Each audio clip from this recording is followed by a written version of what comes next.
Welcome to the deep dive. Today we're doing something a little different, a deep exploration of a listener-provided source. Oh, interesting. What have we got? This time it's excerpts from Wesley Gibbs's fictional book, Unholy Iridescence. Ah, okay. It's fiction, yes, but sometimes fiction can be, well, pretty powerful. Think of it as a concentrated thought experiment, maybe. Taking today's anxieties and projecting them. Exactly, into a potential and frankly kind of terrifying future. Right. Our mission here isn't, a book report. It's more about dissecting Gibbs's vision, like what are the initial pressures he sees, how do they ramp up, and, well, what kind of world comes out of it all. And it sounds like there's a lot in there. Oh, yeah. We've got everything in these excerpts. Like, Environmental catastrophe, society just falling apart, some really bizarre creatures, mm. and, just this brutal fight to survive. And the way the excerpts are structured, moving through time, from his early warnings to decades later. Yeah, exactly. It gives you this comprehensive, if deeply unsettling picture. Okay, let's get into it. Where do we start? Okay, let's unpack this, starting with Gibbs's introduction, which he apparently wrote back in 2014. And it's a real punch in the gut. How so? He lays out these incredibly drastic measures he thinks are needed to avoid total disaster. Things like scrap all cars, planes, trucks, the whole combustion engine thing, gone. Wow. And factory farming immediately. Air conditioning, forget it. His suggestion is, and this is pretty blunt, move to Russia if you're hot. He actually wrote that. Yep. No more gas, no coal, no oil. Hmm. And the lifestyle changes. Yeah. No more road trips or flying around the world unless you're like on a horse or a sailboat. So a complete dismantling of modern life, basically. Totally. American exceptionalism, Disney World, history, even the Pentagon, military bases, gone. He basically says anything less than this complete overhaul is just pointless. And he ends it with this kind of sarcastic, starting to enjoy the solutions yet? His opening isn't just a list of don'ts. It's this really stark picture of the societal upheaval he thought was necessary. It forces you to think about, well, the unsustainability of how we live, right? Even if his solutions seem extreme. What strikes you most about it? The scale. Yeah, the sheer scope of it, the total dismantling. It makes you wonder what kind of threat he was seeing back in 2014 to call for something so radical. We jump ahead to the foreword written from the 2040s, Mm-hmm. and the tone is completely different. Who so? More optimistic. Oh, no, not at all. It's now one of bitter frustration. Yeah. Like he's watched this preventable disaster just unfold. He talks about how all the efforts failed, the marches, the organizing, the science reports, Mhm. all just ignored, it seems, in favor of keeping things as they were. That's fascinating, that level of disillusionment. He describes this inaction, even with all the evidence piling up. It paints a picture of a society that just couldn't respond, could it? Right. Makes you wonder what stops us, Mm-hmm. societally, politically, when the stakes are that high. But here's where it gets really interesting and maybe a bit controversial for some listeners. Gibbs points his sharpest criticism at figures on the left. Oh, like who? People like Prashad, Varoufakis, C.J. Ortjane, Ben Norton, Tony Hoyle, Arnaud Bertrand. He says he used to respect them. Okay. His accusation is that they got so focused on geopolitics and Yeah. the U.S. decline, China's rise, that they kind of downplayed or ignored China's massive emissions. That's a really pointed critique, essentially saying ideological priorities might have, in his view anyway, overshadowed the urgency of a global crisis like climate change. Yeah, he clearly felt it was a huge miscalculation, a betrayal almost of the main issue. Does it ring any bells with current debates? Well, it certainly echoes discussions about how different global issues intersect, right? And sometimes compete for attention. Gibbs basically argues climate change isn't about ideology, it's a physics plot. Right. He says physics doesn't care who you vote for. Exactly. And the foreword ends on this really dark note, doesn't it? Hinting that what's coming is way worse than just ecological collapse.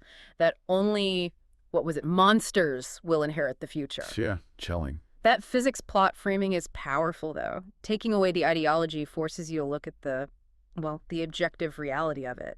And that ominous ending definitely sets the stage for the horrors to come in his story. Makes you wonder if framing other big problems like that could change how people see them. And just to add another layer of grimness, we get this appended note about Gibbs's own fate. Oh, no. What happened to him? Apparently went into hiding, but his own brother betrayed him, gave him up to these Right. anti-climate science extremists. Jeez. The note describes capture, torture, and this absolutely horrific end, being burned alive, just brutal. Oh, that's awful. And the really chilling part, A young Marcus Thorne, who's a character we meet later in the story, is mentioned as being one of the people involved. Wow, so that adds this layer of personal tragedy, but also shows the violent splits that can happen.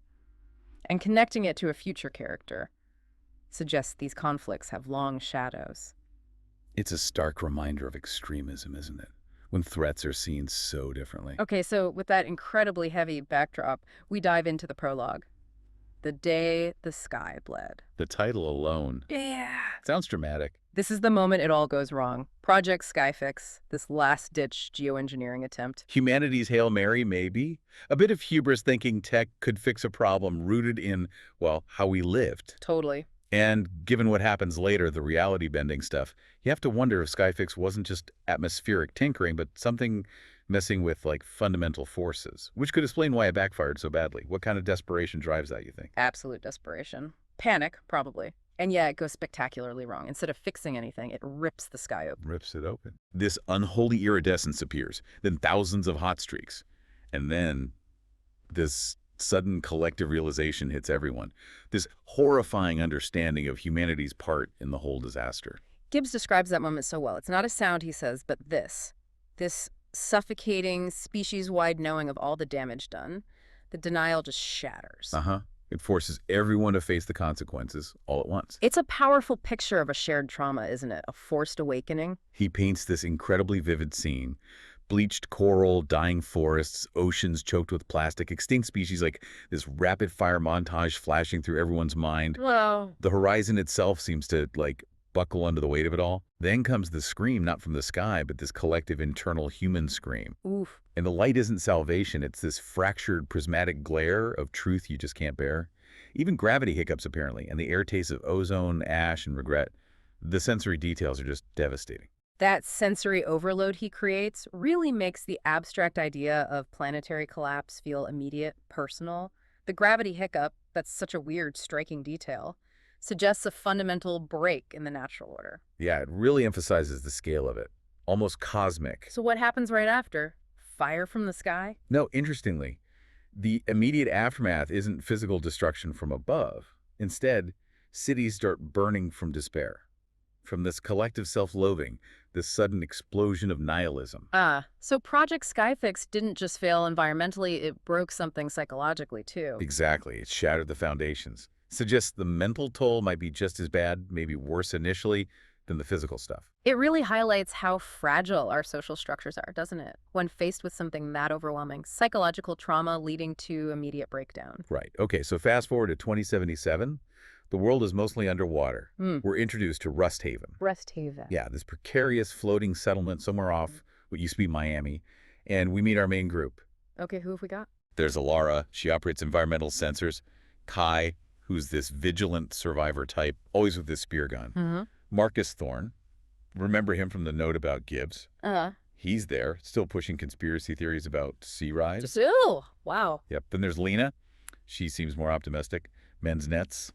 And Sister Agnes, a praying nun. This is our crew trying to get by in this drowned world. That setting immediately tells you how much has changed, doesn't it? And the characters sounds like a mix of coping strategies and beliefs trying to survive together.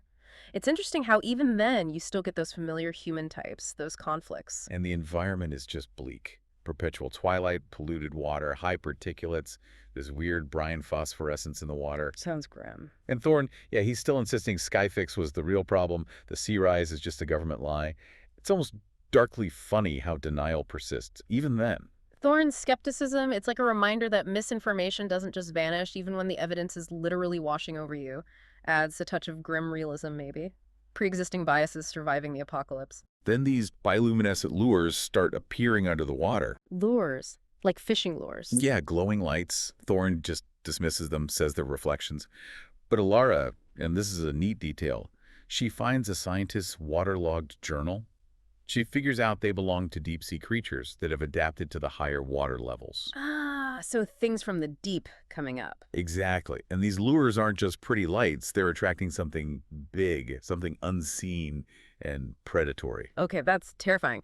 So the ecological shift hasn't just changed the surface, it's brought depth sea life into contact with humans. Unpredictable consequences. Right? Totally unpredictable. And sure enough, Rust Haven gets attacked. by these large unseen creatures using the lures, and they're smart. They're deliberately trying to pull the whole floating structure apart. Oh, man. Chaos. Total chaos. It's a desperate escape onto emergency skiffs as Rusthaven collapses into the water, the salt stained deep. And as it sinks, this plume of toxic pollutants rises from the wreckage. Ugh. A reminder of the old world's poison coming back up. Exactly. So the attack itself is brutal. The creatures sound intelligent, adapted, and then you get this secondary environmental threat. It's relentless. Yeah, multifaceted dangers. Their escape is frantic. Rowing towards the mainland, which is covered in ash, they have to leave people behind. Thorn starts coughing badly from the plume. Oh, dear. Alara, thinking fast, steers them towards a promontory, trying to get above the worst of the gas. They see overturned skiffs, bodies floating, just glimpses of the bigger disaster. Horrifying. And they make that awful choice. Don't stop, just keep rowing. Highlights the brutal calculus of survival, doesn't it? Absolutely. Those harsh realities, the moral compromises. It makes you think how extreme situations change our basic instincts, our empathy even. So they finally reach this ash-covered coast. Perpetual twilight continues, gritty ash falling constantly. Alara, the sensor operator, she immediately knows the long-term risk. Ash lung. Right, a new environmental threat. Not immediate violence, but slow and deadly. Kai decides their only option is to head inland through this ash-coated forest. And the silence. It's deeply unsettling.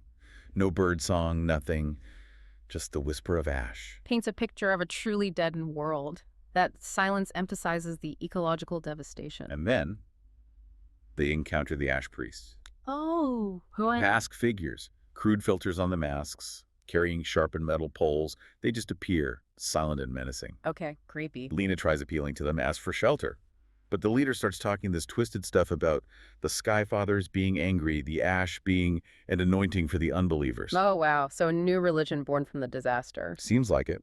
And their attention goes straight to Marcus Thorne. They say he's already claimed because he wasn't filtering the ash, and he's meant to feed the fires. Jeez, that's terrifying. A belief system where the thing killing you is holy? A product of extreme trauma and scarcity, maybe? Alara thinks exactly that it's a grotesque product of their toxic environment.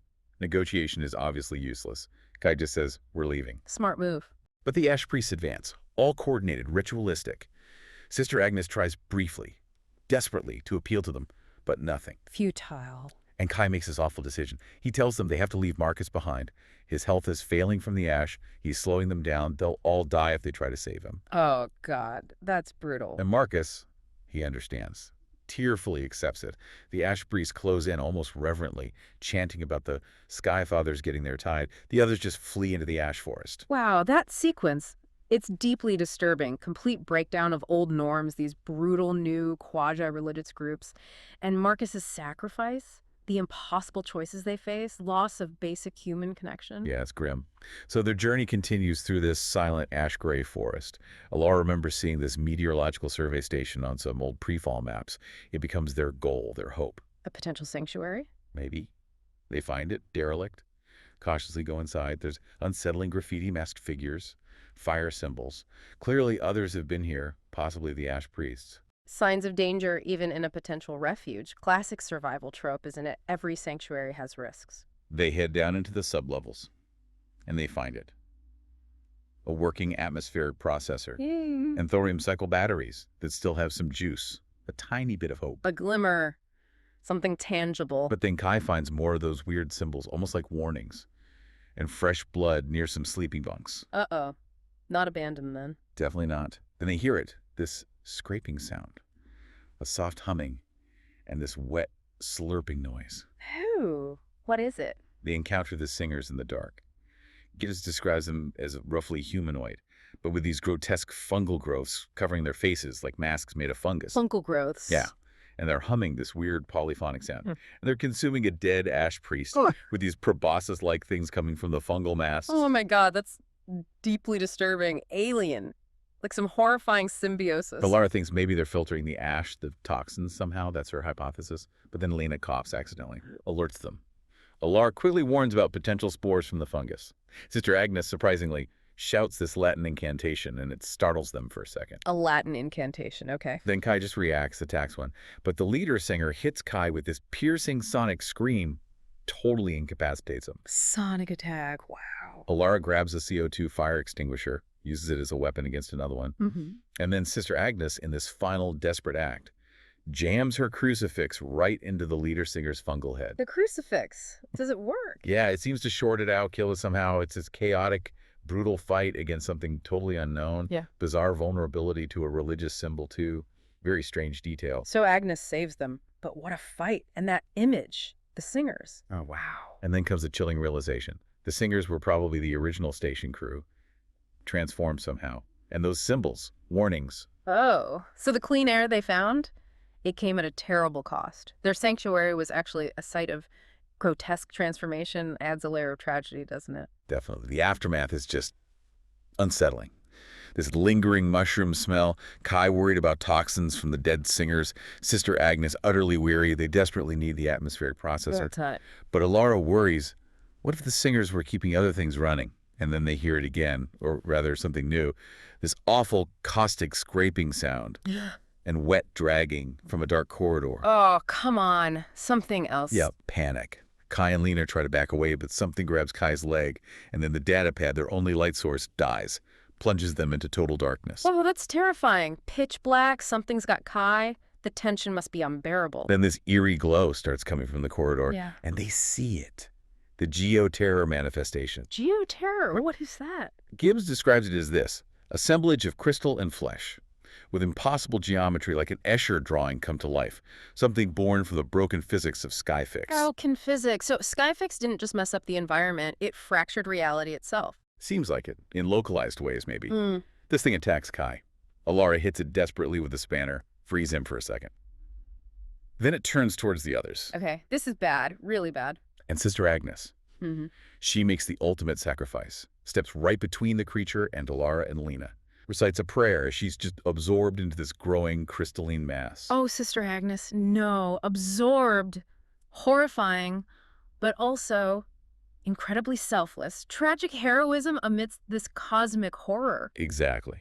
They scramble up the ladder as the creature gets bigger, brighter. They burst out onto the surface, and there's this figure waiting, gaunt, silent, covered in these weird vine-like tendrils. Who's that? They call him Ghost. He just points north. A silent, mysterious guide appearing right when they need one most. Wow, so it skipped from one horror only to find Ghost. An enigmatic guide, a new path, but the geoterror that leaves a mark. The world is getting weirder, more dangerous. Definitely weirder. So they end up in the eye of Hypercane Zosma at Station Terminus, some old oceanic research platform. Eerie calm in the middle of this massive storm. In the eye of a hypercane. Okay. Kai's frantically checking the lashings on their raft. Mm-hmm. Alara managed to get some data off the damaged data pad back at the station. Anything useful? Yeah, reveals multiple layers of atmospheric tampering from before. And research into trying to contain the geoterror using, get this, weaponized gravity wells. Weaponized gravity wells. Desperate measures. Totally. Then Ghost reacts, points to a patch of ocean nearby. It's reflecting this weirdly normal blue sky with impossible-looking birds flying in it.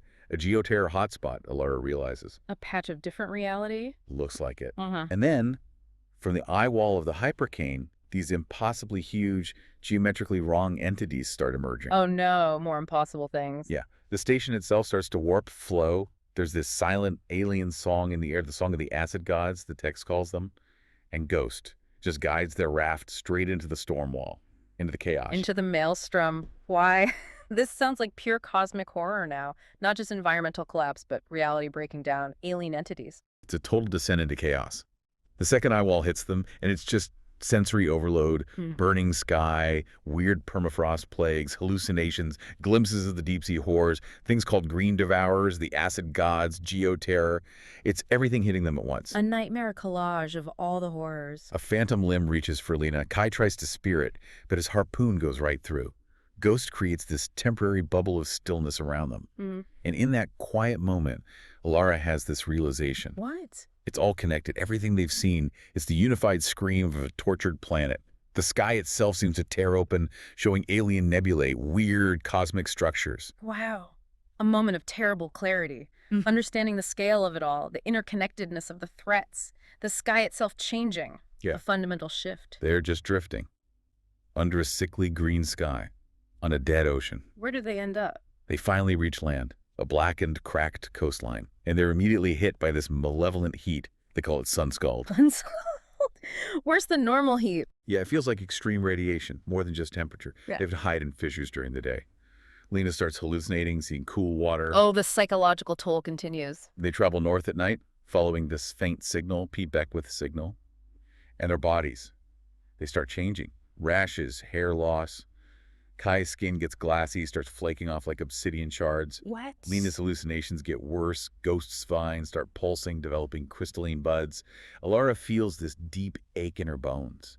And she realizes the sky itself is rewriting them, physically changing them. That's horrifying. Not just surviving the environment, but being fundamentally altered by it. The lines blurring between life and the hazardous world. They find a failing bunker, luckily with a map confirming a northern route. Toward the Great Lakes, St. Lawrence Seaway, Kai's moving in agony now, his skin literally like broken glass. Lena sees shadows she calls cool ones, and Alara just feels this dread about what lies ahead, the Dust Drinkers. The Dust Drinkers. Another charming group, I presume. The environmental assault is just relentless, one thing after another. Relentless is the word. They move out of the sun-scald zone into this parched wasteland called the Great Desiccation. Dust storms instead of radiation. From one extreme to another. Their sun-scald scars are bad. Kai's skin is mineralizing. Lena has this awful cough. Alara's bones ache. Ghost's crystalline buds are growing. Water is everything. Their filters are failing. They run into other survivors, but they're desiccated, hostile. Desperate times. Then Ghost finds these carvings, figures eating dust, like for sustenance. Eating dust. Okay. They reach the Dust Drinker settlement, hear this rhythmic chanting. The Dust Drinkers themselves are gaunt, with luminous eyes. Their leader talks about the eternal quench, about drinking the earth's spirit from the dust. Another disturbing adaptation. They see these husks filled with dust, slowly desiccating but somehow animated. And Lena, maybe from thirst, maybe madness, she joins the dust ritual. Oh, Lena, no. It triggers something. The Dust Drinkers turn hostile, the husks attack. They have to fight their way out brutally. Lena is horrified afterwards by what she did, what happened. God, the trauma just keeps piling up, from environmental horror to these twisted human societies. They keep heading north into the thawing permafrost lands. Biting chill now, groaning ice, methane bubbling up. They find grim little communities talking about the thaw sickness. Uh-oh. Ancient microbes thawing out. Alara fears exactly that. And then they see one, the first thaw shambler. Bloated, discolored body, fungal growths, reanimated. Reanimated. Like zombies. But Alara thinks it's more complex. A new organism integrating with the dead bodies. They encounter more and more, each different, mutated. Then, in an abandoned settlement, they run into the permafrost amalgam, a huge, terrifying mass of bodies and fungus. An amalgam? Oh, that sounds nightmare. They barely escape. And Alara notices something truly chilling. The newer infected seem smarter. The organism is learning, adapting, building a whole new ecosystem from the dead. It's learning. That's a really scary thought. The planet itself birthing these new, evolving horrors. So they finally reach Station Hephaestus, repurposed Arctic drilling platform. Their last hope, supposedly. The acidic ocean around it seems to keep the thaw shamblers away. Acidic ocean, that's the protection. Grim. Beckwith's signal gets stronger. They identify themselves. They meet him. P. Beckwith. Ancient, intense guy, flanked by armed guards. And he knows about their journey somehow. He knows. Unclear. But the station's focus is this deep bore lab. They see sonar images. Colossal, shifting shapes deep in the abyssal plains. The acid gods. The acid gods again? From the hyperchain? Beckwith explains they're these titanic, gelatinous things thriving in the acidified oceans, communicating psychically. And then he drops the bombshell, the refuge signal. It was a lure. He wanted subjects, people who'd survived the changed world, to study them and maybe communicate with the acid gods. He lured them there to study giant, psychic, acid-dwelling things. That's insane. Just then, a proximity alert. Multiple acid gods approaching. A wave of psychic energy hits the platform, disorienting everyone. And then they breach the surface. What do they look like? Vast, translucent, Yeah. non-Euclidean shapes. And they can terraform dissolving metal, reforming it into crystalline patterns. A technician gets too close, just dissolves, integrated into one of them. Oh my God. Dissolved and integrated. And Beckwith, he's ecstatic, thrilled they've arrived. And Alara and Kai realize, this isn't refuge. It's the edge of an alien apocalypse. Unbelievable. From environmental collapse to this. Yeah. Alien terraforming entities summoned by a mad scientist. What a trajectory. So is that the end? Not quite. There's an epilogue. 5 years later. 5 years. What's changed? The world is utterly transformed. Alar's in a vine-covered cave, etching a map, overlooking an ochre-colored sea. Lena and Kai have a young child. A child. So life found a way, sort of. Sort of. Alar's explaining the sky sickness to the child, and it says she listens with more than just her ears now. Kai's scarred, carries a spear tipped with a tooth from one of those deep-sea creatures. Adapted. Lena cultivates some kind of lighted harvest fungi, apparently gives them heightened awareness, and Ghost is still with them, even more integrated with something called the Green Devourer, and senses something approaching. Still dangerous, then. Oh yeah. The old world is completely on. Humanity is just a species surviving, adapting within this monstrous alien ecosystem. There's no talk of hope, really. It's continuation under an alien sky. Wow. What an ending. Not hope, but continuation. Acceptance, almost, of this new, terrifying reality. A new symbiosis, but a deeply unsettling one. So yeah, what an absolutely incredible, if deeply disturbing journey these excerpts took us on, the way everything connects: environmental disaster, society breaking down, these completely unforeseen biological, even cosmic horrors. It's staggering. Definitely staggering. And the aha moments, for me at least, come from seeing those cascades. How unchecked damage doesn't just cause one problem, it unleashes this unpredictable chain reaction. Ecological collapse, societal collapse, new life forms, reality itself warping. Yeah, it really hammers home the complexity, the interconnectedness, and the potential for unintended consequences that are just catastrophic beyond imagining. It truly does. And that, I think, leads us to our final thought for you, the listener.